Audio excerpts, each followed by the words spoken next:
Hola, buenos días. Vamos ahora con el episodio 24, Historia Digital. El COVID sigue, nosotros también. Hablaremos hoy de la historia digital como historia global, que sería, digamos, la segunda parte de lo que entendemos por globalizar la historia.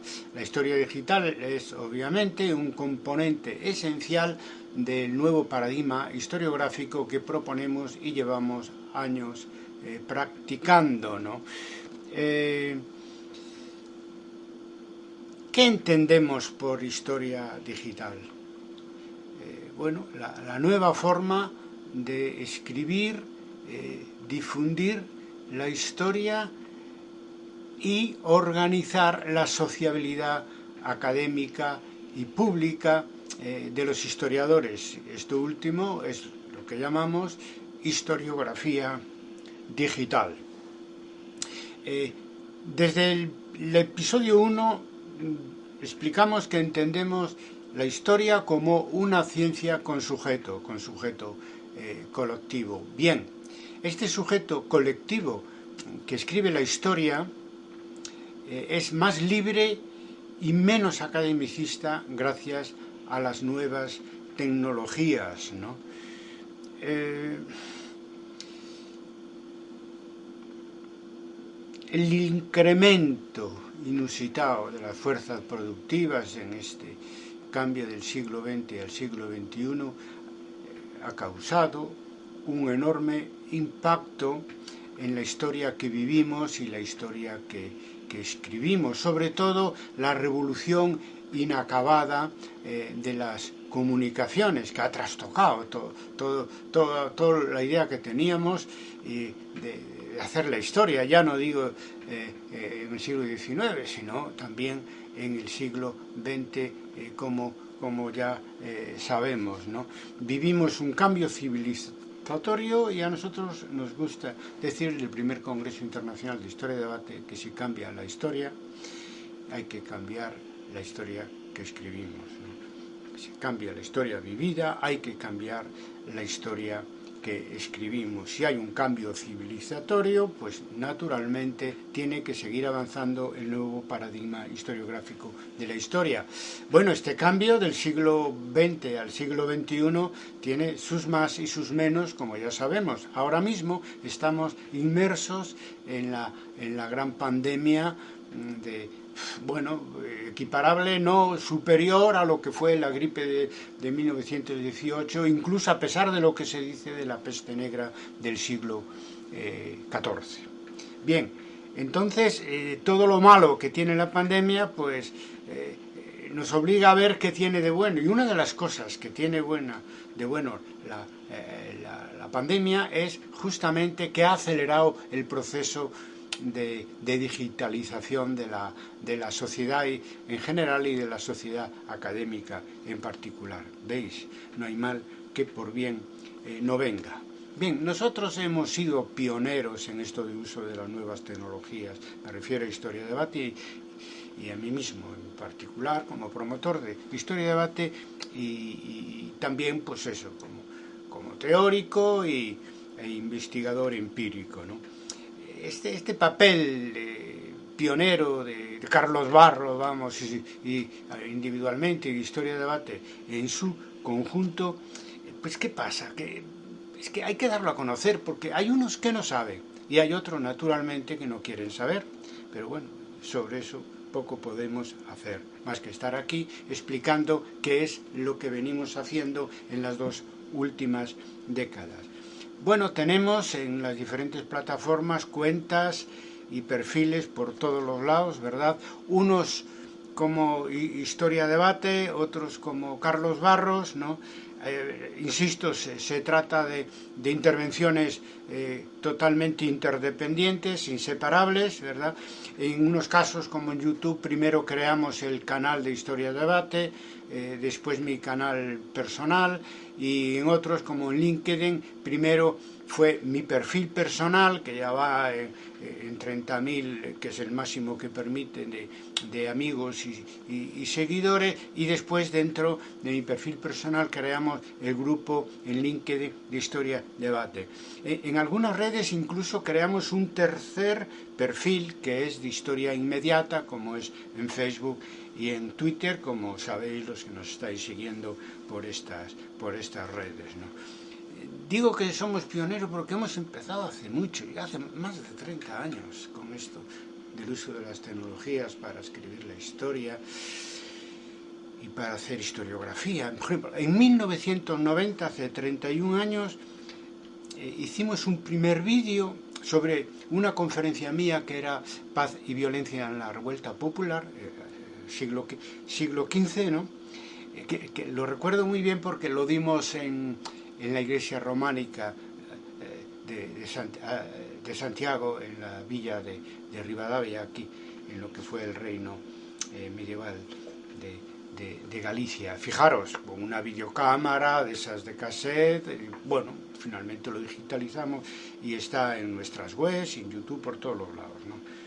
Bien, eso hace 31 años. En este tiempo hemos subido 700 vídeos a YouTube, a las dos cuentas, Historia Debate y Carlos Barros, ¿no? Que han tenido 500.000 de visualizaciones en la última década, bastante, ¿no?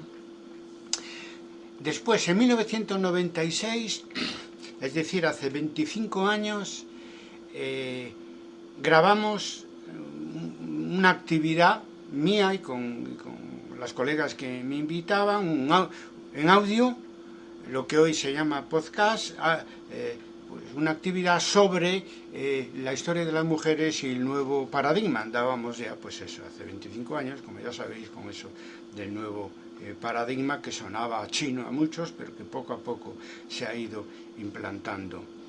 Bien, ese audio fue el primero, y hemos subido a las redes 740 audios en estos últimos años, a través de Goear, ebooks, y como Goear desapareció, pues eso, todos nuestros audios, tanto los que están en ebooks como los que habíamos grabado antes en la plataforma de Goear, están en nuestras páginas web. Por lo tanto, creo que es una actividad muy importante y muy pionera. Hace 25 años el primer podcast, ¿no? En 1999, hace por lo tanto 22 años, hemos creado la página web de Historia Debate para el segundo congreso y nuestra lista de correo, que existe hasta hoy en día. Son dos, una de Historia de Debate y otra de Historia Inmediata, ¿no? La página web, ya lo he dicho en otro episodio, ha tenido en estos 25 años 9.700.000 visitas. Ya sabéis que lo valoramos mucho porque nuestra temática pues interesa a la parte más dinámica de nuestra disciplina, pero no a todo el mundo. Un colega que solamente le interesa su tema de investigación, sus documentos, etcétera, que no reflexiona, que vive la profesión de una manera así muy individual, pues claro, ¿no? Por eso que indico yo, resumo yo, es que hay muchos interesados como nosotros en ese historiador como sujeto colectivo a través de las nuevas tecnologías. No digo que haya 9 millones, porque evidentemente en muchos casos se tratan de colegas que visitan con frecuencia nuestra página web y que nos siguen por otras redes, etcétera, con bastante fidelidad, aunque ha habido un cambio generacional, hay gente que lo ha ido dejando y ha entrado otra más joven y si acaso en mayor medida, ¿no? Cuantitativamente hablando. En el año 2000 se creó mi página personal, al año siguiente, de la página de Historia Debate, que ha tenido hasta ahora 1.300.000 visitas. Bueno, es fenómeno interesante en otro sentido, porque lo que fundamentalmente hay allí son 100.000 papers y libros, etcétera. Perdón, ya con los miles con los que me muevo ya me equivoco. Hay un centenar de paper y otros trabajos que generalmente publicados, aunque algunos no, en revistas, en monografías o cuando no en forma de libro.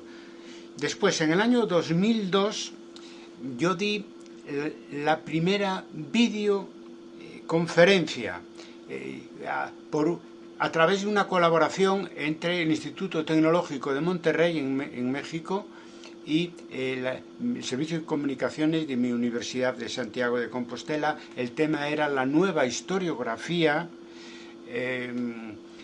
y la enseñanza de la historia, ¿no? Bueno, no doy números porque obviamente cuando hablamos de 700 vídeos en YouTube, pues una gran parte, la gran mayoría son videoconferencias mías, también de otros colegas, porque hay actividades de los congresos que están en vídeo en nuestro canal en YouTube. Pero bueno, la mayoría son actividades mías, y eso que quiere decir que bueno, que hemos sido muy precoces en esto del año 2002, estamos en el año 2021, por lo tanto hace 19 años, y hemos todavía hecho una actividad, yo creo que es bastante pionera, ¿no? Aunque otros lo están haciendo también, porque ahora la academia está mucho más digitalizada, por fortuna, que cuando nosotros empezamos. Me refiero, la semana pasada, el día 12 de enero, que hicimos una mesa redonda para presentar digitalmente, por streaming, cada uno desde su ordenador, mi libro, La base material de la nación, y lo hicimos, pues eso, colegas, pues yo estaba en Santiago de Compostela, otro en Madrid, otro en Barcelona, otro en Berlín, otro en Buenos Aires, etcétera. Pienso que seguimos en esta idea de seguir en la vanguardia del uso de las nuevas tecnologías para generar un trabajo historiográfico de nuevo tipo en su forma y en su fondo, ¿no? Bueno, después, en el año 2004, con motivo del tercer Congreso Internacional de Historia y Debate, hicimos una transmisión en directo de las actividades fundamentales del Congreso, conferencias, mesas redondas, ponencias, etcétera, ¿no? Es decir, que también en eso somos digo, pioneros, ¿no?, en el streaming, en el 2004, en el tercer Congreso, después lo repetimos en el 2010 en el cuarto Congreso. Y por último, el año del cuarto Congreso, en el año 2010, como decía, fue el año también de nuestro aterrizaje en las nuevas redes. Nuevas redes, nosotros somos una red pues desde hace 20 años, ¿no?, en Internet, de hace más de 20 años, pero bueno, hablo de las nuevas redes y todos sabemos a las que nos referimos. De hecho, se llaman redes sociales, ¿no?, como si no hubiera habido antes redes sociales, o en este caso redes historiográficas como la que nosotros creamos en el año 1999. Pero ahí estamos también. Tenemos perfiles, cuentas en YouTube, Facebook, Twitter, Academia Edu, LinkedIn, Instagram, eBooks, incluso TikTok. Es decir, que estamos muy presentes. Si sumamos todas nuestras actividades en el mundo digital, podemos hablar de decenas de miles de colegas que en algún momento conectaron o participaron en nuestras actividades digitales de cientos de universidades. Por lo tanto, creo que es un fenómeno historiográfico y importante, pero también es en el conjunto de las ciencias sociales y de las disciplinas académicas también es un fenómeno, creo yo, muy sobresaliente. Tampoco lo sigo tanto, pero yo puedo deciros que el ejemplo de Historia de Debate está siendo seguido con retraso en muchos ámbitos académicos y nunca, en ningún caso, que yo sepa, con este grado con este balance que nosotros podemos ofrecer hoy en día, también por lo que estamos ahora hablando, porque hemos empezado muy pronto, ¿no? Cuando realmente lo hacíamos muy pocos, lo de trabajar en Internet para investigar, divulgar y hacer sociabilidad académica, ¿no? Bien, historia de debate en sí misma supone un cambio de paradigmas, atención, porque yo estoy hablando de la actividad digital personal mía y de historia de debate, pero que está vinculada a una actividad teórica también. La teoría y la práctica van juntas, es decir, por un lado está la ambición de nuestras propuestas, que más ambiciosos podemos ser que hablar de un nuevo paradigma para la escritura de la historia, pero es que es una ambición autocumplida en gran medida. Eso es lo que queremos explicar y demostrar, más que explicar, demostrar. Y podemos demostrar que nuestra ambición ha sido cumplida en gran medida y está muy vinculada a la ejecución y a su alcance, es decir, es una ambición historiográfica, de alternativa historiográfica, que al mismo tiempo ha llegado a muchísimos colegas, tanto profesores, investigadores, estudiantes interesados por la historia en todo el mundo, sobre todo en el universo académico latino y no académico latino, digamos, a donde llegamos con nuestras redes y con nuestras plataformas, ¿verdad? Decíamos hace 26 años en el artículo de la historia que viene, de la que hablé en el episodio que dedicamos a explicar qué es historia de debate y qué propone, ¿no? También hablando del nuevo paradigma, que es el artículo mío del año 95, vinculado al primer Congreso Internacional de Historia de Debate, que se titulaba La historia que viene. Hace tiempo que la historia que viene ya está aquí, o sea, llevamos años.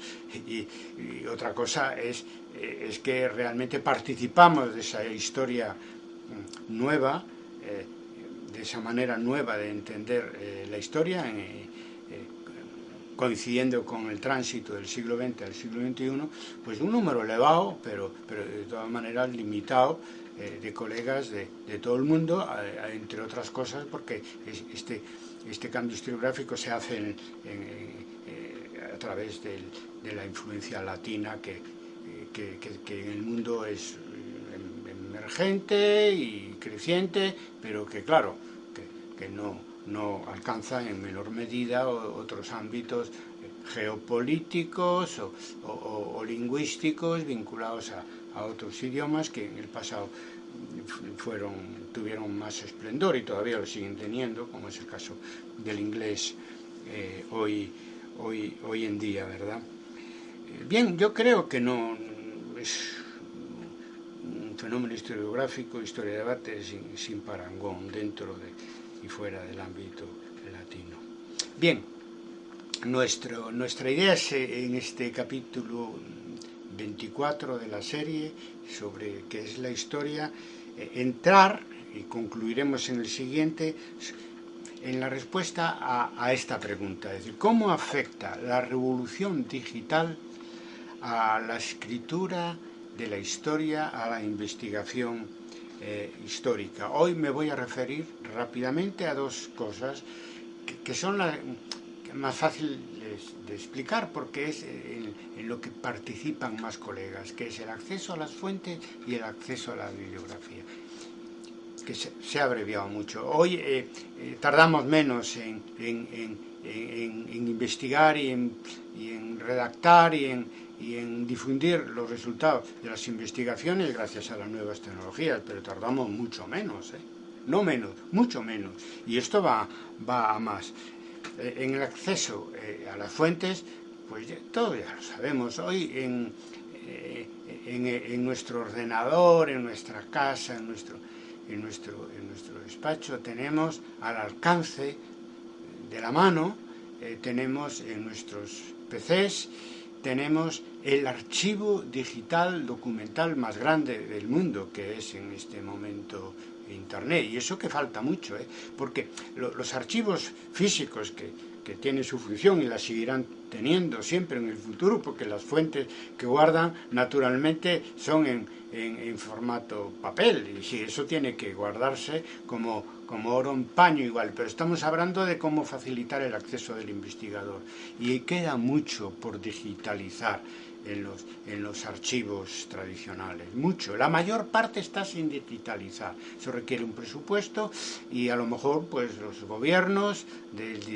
los diferentes países, a los diferentes niveles, pues no dedican suficiente atención económica, que es lo que cuenta, a ese proceso de digitalización que acelera, digamos, la producción de conocimiento histórico. Por ahí queda mucho por hacer. Y normalmente, ¿qué encontramos en cuanto a fuentes históricas en Internet? Bueno, pues nada, encontramos el documento y lo podemos normalmente estudiar en pantalla, o bien imprimirlo y tal. Y ahora está surgiendo embrionariamente una tercera posibilidad, y es conseguir una plataforma en Internet que pueda transcribir el documento que está, pues eso, en letra medieval o en la época del Antiguo Régimen, humanística, etcétera, etcétera, ¿no? Hay un ensayo que se llama Transcribus, que está en versión beta, intentándolo, vamos a ver a dónde conduce eso, pero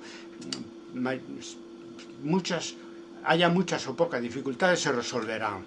Y yo pienso que vamos a tener la posibilidad no solo de acceder al documento, sino que encontrar la manera en Internet de que nos haga la transcripción automática, que a lo mejor en algunos casos, a lo mejor bastante, necesitará una verificación sobre el documento original, pero de cualquier manera es un gran avance la paleografía esta automática que está en cierne. El acceso a la bibliografía. Bueno, la bibliografía antes era conseguir un listado y después ir pues a las bibliotecas de las universidades o por otras vías y conseguir los libros, en fin, muy trabajoso, como todos recordáis. Y bueno, pues iba a cargo de la institución universitaria, pues no costaba, pero a veces también nos costaba personalmente porque no lo había en la universidad o por las razones que fuera, había que comprar los libros, muy caro y muy difícil de encontrar.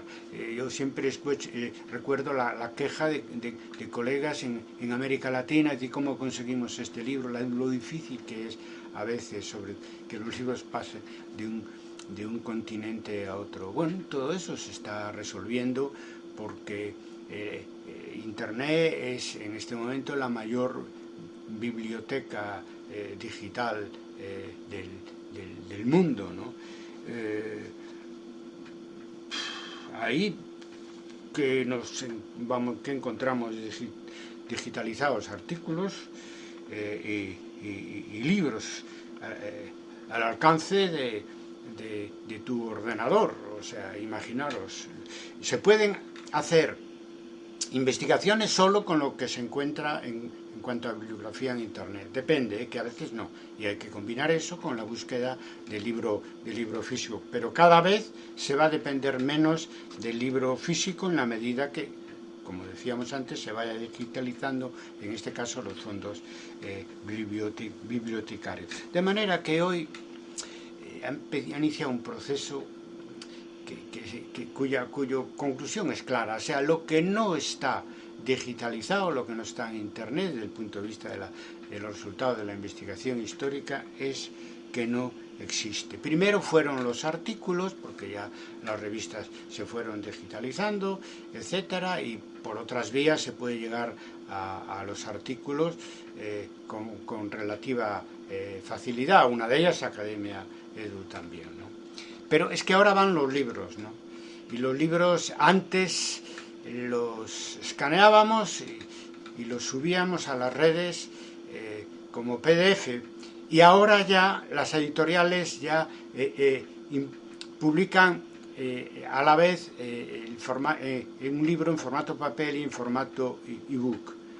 Bueno, y aunque sea solo en formato papel, nosotros mismos podemos hacer lo que ya se hace, ¿no? Es decir, simplemente escanearlo y difundirlo por internet como PDF. Bueno, y eso es muy importante, porque es que los artículos son importantes, pero los libros lo son más todavía.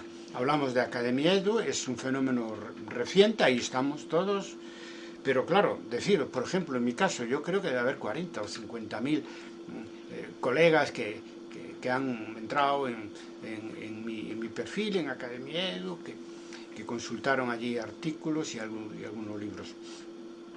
Pero es que eso no tiene comparación con el 1.300.000 de los que han visitado mi web personal para lo mismo, para acceder a artículos y libros, ¿no? ¿Qué quiere decir esto? Que el problema que tiene Academia Edu es que es cerrado al ámbito académico, es decir, es que el colega que escribe para que otro colega lo lea, que no es poco, porque por eso había muchos colegas, sobre todo jóvenes, pues empezaron a publicar en internet. Normalmente es doble publicación, subirla en este caso a Academia Edu o a una web o a un blog, lo que sea, y la otra, pues naturalmente todos lo estamos haciendo, publicar en revistas, sean electrónicas o sean en papel, tradicionales, que eso es la ventaja que tiene la publicación en internet, que es compatible con la publicación en papel, que además estamos un poco obligados porque digamos que para los currículums lo que cuenta es la publicación en papel y en algunos casos excepcionales la publicación en una revista electrónica que esté en base de datos, etcétera, ¿no? Pero aquí estamos hablando de dos cosas. Una cosa es el currículum y otra cosa, que es lo que más nos preocupa aquí, más que el propio currículum, es que lleguen a su público las cosas que publicamos, sea académico o sea un público amplio interesado por la historia. Y ahí la limitación de Academia Edu es total, ¿no? Porque además si no tienes, no puedes consultar y ver lo que hay si no tienes una cuenta y no abres una cuenta. Entonces eso cierra mucho las posibilidades, o sea, digamos que se queda en la endogamia académica, ¿no? Y eso es una limitación. Y yo sigo aconsejando que, aparte de publicar en revistas digitales, en Academia y tal, de crear webs personales, que yo ya digo más de 20 años y yo puedo decir que es la mejor experiencia, ¿no? Porque de esa manera se llega al público académico y al público no académico. Pero bueno, parece que hay ciertas resistencias.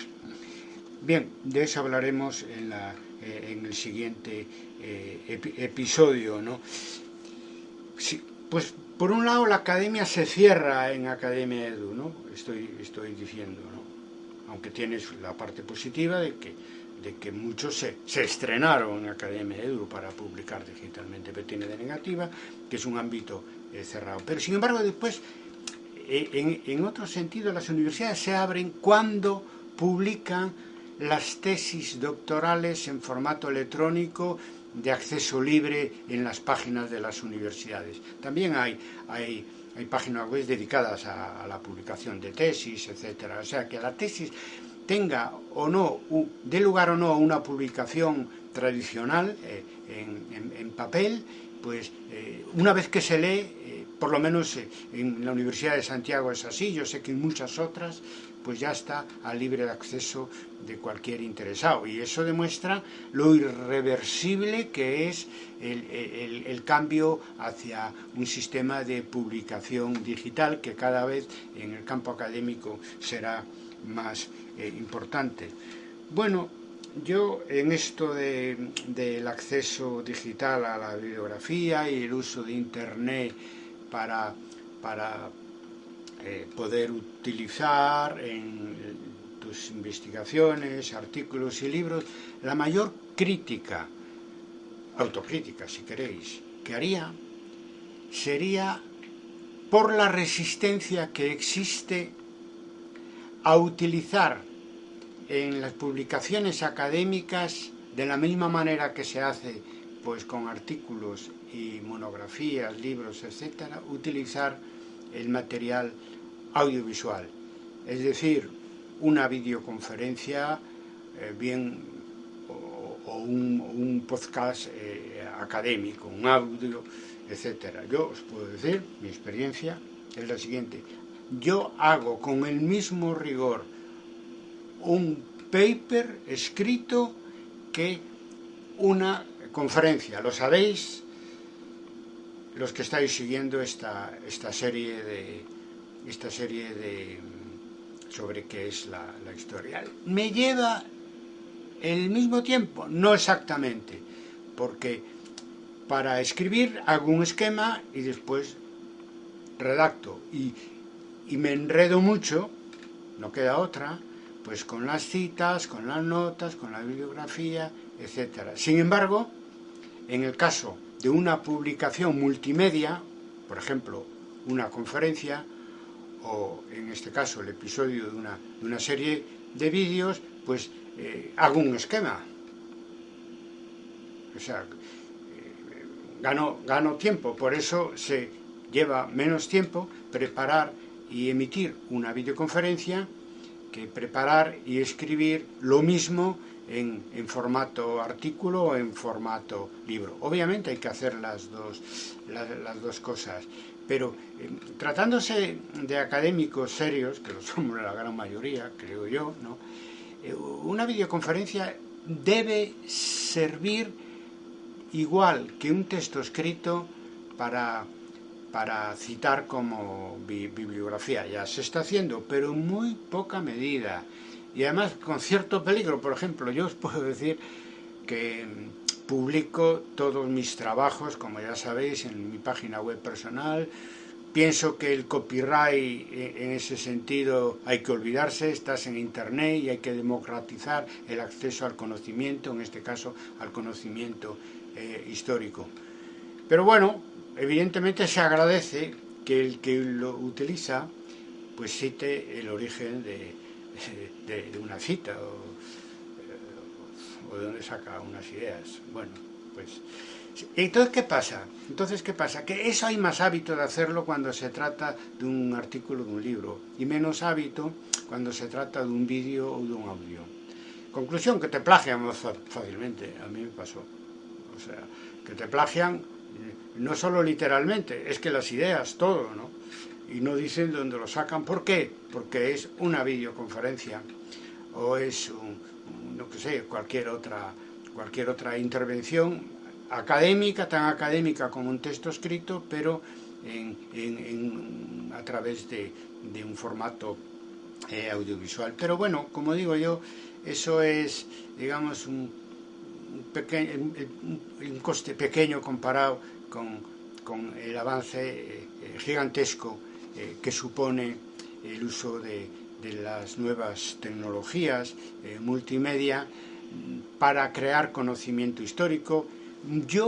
Muchos de los vídeos y audios que están en mis canales personales también y mis cuentas también de Historia de Debate, os puedo decir que muchos de ellos no tienen texto escrito y no lo tendrán probablemente porque he dado tantas conferencias, entrevistas que están publicadas en Internet que la verdad, en la mayor parte de los casos prefiero a la hora de escribir publicar cosas nuevas, ¿no? Porque eso ya está ahí. Y si me dedico el tiempo a llevar al papel todo lo que tengo en vídeos y audios, pues que no haría otra cosa, ¿no? Por lo tanto, ya os digo, si estáis interesados, incluyendo estos episodios de la serie que es la historia, utilizarlos de manera libremente, y agradecería, como ya algunos están haciendo, que a la hora de citar se citara un vídeo, un audio, igual que se cita un texto.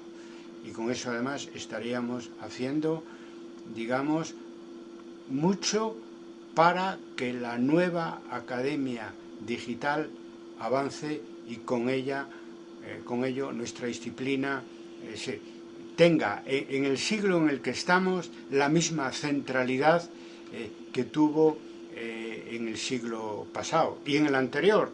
Depende de qué momentos, ¿no? Y de qué estemos hablando. En el siglo XIX, pues a finales del siglo XIX, y en el siglo XX, pues a partir de la Segunda Guerra Mundial. Ojalá. Si queremos conseguir eso con la nueva historiografía en el siglo XXI, hay que dar esa batalla a fondo por globalizar nuestra disciplina, empezando por el ámbito digital a la hora de escribir, difundir y asociarnos los historiadores entre sí. Bien, nada más por hoy. La próxima semana terminaremos este tema de la historia digital.